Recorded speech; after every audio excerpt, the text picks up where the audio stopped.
is Dinda Saharani R, NPM 3412034, and in this good occasion, I want to explain about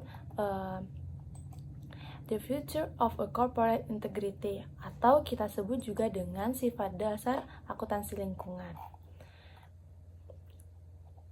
Nah, jadi untuk kesempatan ini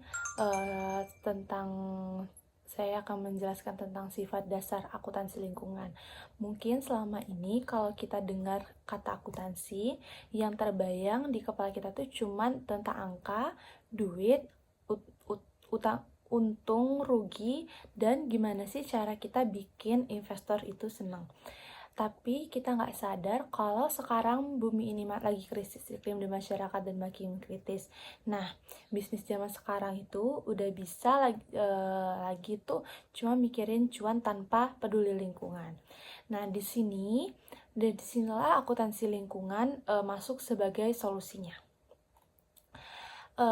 Nggak cuma ngomongin soal duit. Jadi, apa sih perbedaan dengan akuntansi biasa?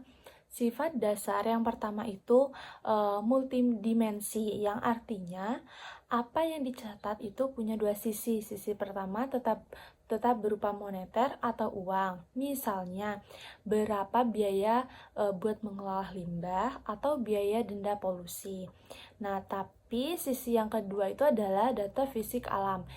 Di sini akuntan harus mencatat berapa metrik ton emisi karbon yang dibuang ke udara atau berapa banyak air bersih yang dipakai perusahaan. Jadi itu sangat unik ya kan. Nah, sifat yang kedua itu akuntansi ini peduli sama semua orang atau stakeholder oriented. Kalau akuntansi konvensional kan biasanya cukup fokus sama shareholder atau pemilik modal aja. Nah, kalau akuntansi lingkungan ini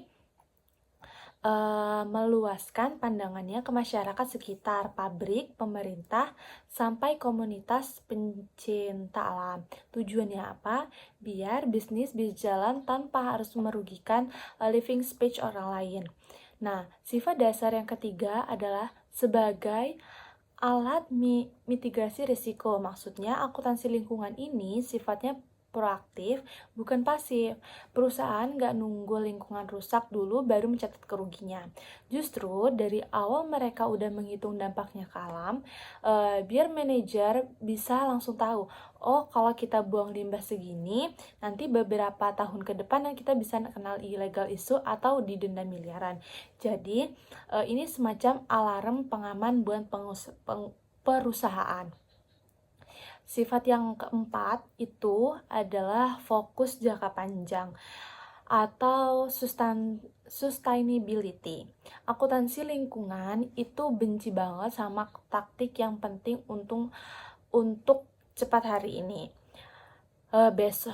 Cepat hari ini, besok urusannya nanti. Nah, jadi informasi di dalamnya itu justru dipakai buat menyusun laporan keberlanjutan. Biar perusahaan bisa bertambah sampai puluhan tahun ke depan karena mereka menjaga hubungan baik dengan alam. Nah, selanjutnya itu tuh ada sifat utama.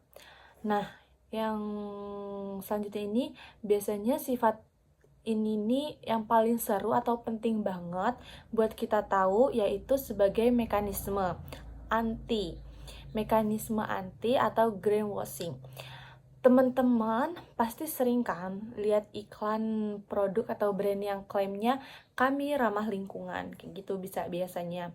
Kami mencintai bumi, tapi aslinya di belakang layar mereka tetap merusak alam. Ya apa enggak sih? Itu namanya greenwashing atau pencitraan hijau palsu. Nah, kalau akuntansi lingkungan ini hadir buat mematikan hollow claims atau omong kosong itu, karena sifat dasarnya itu tuh yang pakai angka pasti bisa diaudit secara hukum. Nah, perusahaan nggak bisa lagi cuman modal jargon iklan. Semua klaim mereka harus dibuktikan pakai data yang real dan jujur. Nah, jadi kesimpulan dari yang saya sampaikan itu, akuntansi lingkungan ini nih mengubah total mindset perusahaan, menjaga alam dan peduli sama masyarakat itu bukan lagi dianggap sebagai bahan atau buang-buang biaya. Nah, melainkan strategi wajib supaya perusahaan tetap dipercaya dengan pasar dan bisa bertahan dalam jangka panjang.